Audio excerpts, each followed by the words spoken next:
ભાજપ અને કોંગ્રેસ વચ્ચે આપણે આક્ષેપો તો સાંભળીએ જ છીએ, એકબીજા ઉપર આરોપો પણ લગાવવામાં આવે છે, પરંતુ હવે છોટાઉદેપુરમાં કોંગ્રેસ અને ભાજપ વચ્ચે મોરે થયો છે. શું છે સમગ્ર મામલો, વિગતે ચર્ચા કરીશું. નમસ્કાર, હું છું ઉજ્જવલ અને આપ જોઈ રહ્યા છો નિર્ભય ન્યૂઝ.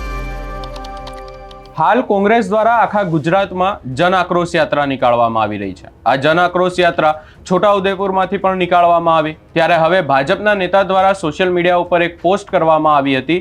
આ જ આખી વાતને લઈ અને વિવાદ સર્જાયો છે. ભાજપ નેતા દ્વારા એવું કહેવામાં આવ્યું છે કે છોટાઉદેપુરમાં કોંગ્રેસે જન આક્રોશ યાત્રા નીકાળી, એની અંદર જે ગુજરાતના કોંગ્રેસના પ્રમુખ છે અમિત ચાવડા અને જે વિપક્ષના નેતા છે તુષાર ચૌધરી બંને આવ્યા. બંને આખા છોટાઉદેપુરમાં રેલીઓ નીકાળી, પરંતુ ત્યાં ક્યાંક ને ક્યાંક 4 થી 5 લોકો જ હતા અને આ વાતને લઈ અને આખો વિવાદ સર્જાયો. હવે ભાજપ નેતા દ્વારા શું કહેવામાં આવ્યું છે અને એની સામે કોંગ્રેસના નેતા દ્વારા શું કહેવામાં આવ્યું છે એ પણ સાંભળી લઈએ. છોટાઉદેપુર જિલ્લામાં તારીખ 28 અને 29 કોંગ્રેસ પાર્ટી દ્વારા જન આક્રોશ રેલી યોજવામાં આવી અને એમાં પ્રદેશના પ્રમુખ અમિત ચાવડા અને વિરોધ પક્ષના નેતા તુષાર ચૌધરી આ બંને લોકો હતા. પરંતુ આખા જિલ્લામાં ક્યાંય એમને જન સમર્થન, લોકોનો આક્રોશ હોય એવું જોવા મળ્યું નહીં. ઠેર ઠેર જ્યાં પણ એમના જે સ્પોટ હતા, જગ્યાઓ હતી, ત્યાં ખાસ કોઈ લોકો ઉપલબ્ધ નહોતા. એટલે એનાથી એવું થાય કે બંને વિરોધ પક્ષના નેતા અને પાર્ટીના પ્રમુખ આવતા હોય તો 2-4 જ લોકો એમાં જોવા મળે છે, બાકી લોકો નથી. તો એના સંદર્ભે આ એક કહેવત છે કે ભાઈ હું બાવ અને મંગળદાસ, બાકી કોઈ એમની સાથે છે નહીં એવું દેખાય છે. તમે આ યાત્રાનો ઇતિહાસ કમાનો? હા, બિલકુલ.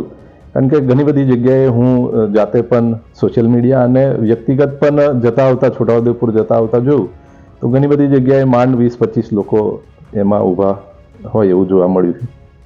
જાણો છો કે છેલ્લા 2 દિવસથી અમે આ યાત્રા લઈને ઠેર ઠેર, ગામડે તાલુકે ફરી રહ્યા છે. દરેક પોઈન્ટ આપ જોયા હશો તો મીડિયા પર્સન બધા હાજર હતા. ફેસબુક પર ને મીડિયામાં અમારા યાત્રાના વિડીયો અને ફોટોસ જોઈ શકો છો કે અમારી યાત્રા ફિયાસ્કો છે કે સક્સેસ છે. પણ આ ભાજપ પ્રમુખની આ હળવી ટીકા ટિપ્પણી કરીને આ એક પ્રશ્ન ઊભો કરવો અને કંઈક ને કંઈક એમના પેટમાં દુખવાનું થયું. અમારી યાત્રા સક્સેસફુલ જોઈને જ એમને આ ટીકા ટિપ્પણી કરવા પર એ મજબૂર થયા છે. અને જો નેતાઓની વાત કરતા હોય તો અમારા નેતાઓ સત્તામાં છે અને સત્તામાં જ રહેવાના છે. એ કંઈ 2-4 નેતાઓની વાત કરતા હોય તો એવા તો એમની પાર્ટીમાં બી એવા નેતાઓ છે. અત્યારે તમે જોયું હશે કે એમના માળખાઓ, એક બરોડાના સાંસદને તમે યુવા મોરચાના એ બનાવો, તમારી પાસે કેમ એવી કોઈ કેડર નથી? સાથે સાથે તમે જિલ્લાની જે રોડ રસ્તાની, ખાતરને લઈને ખેડૂતોના પ્રશ્ન એને લઈને ટ્વીટ કરો પ્રમુખ સાહેબ. લોકોની જે પીડા છે, દુઃખ દર્દ છે એને લઈને કરો ને. તમે આ ભાજપ કોંગ્રેસ ક્યાં સુધી રમશો? એ તમે સત્તામાં છે કે નથી એ પ્રશ્ન તમારો નથી. તમે છે ને લોકોના પ્રશ્નોને હલ લાવવા માટેની એ કરો. તમે આ કોંગ્રેસ ભાજપનો ખેલ રમવાનું બંધ કરો.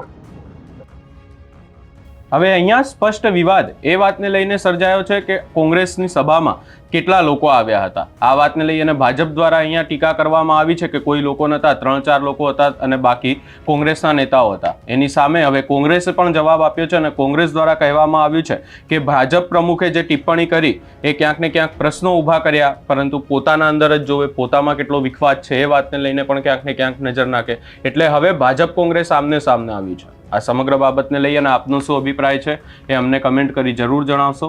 અમારી ચેનલ નિર્ભય ન્યૂઝને લાઇક, શેર, સબસ્ક્રાઇબ કરવાનું ભૂલશો નહીં.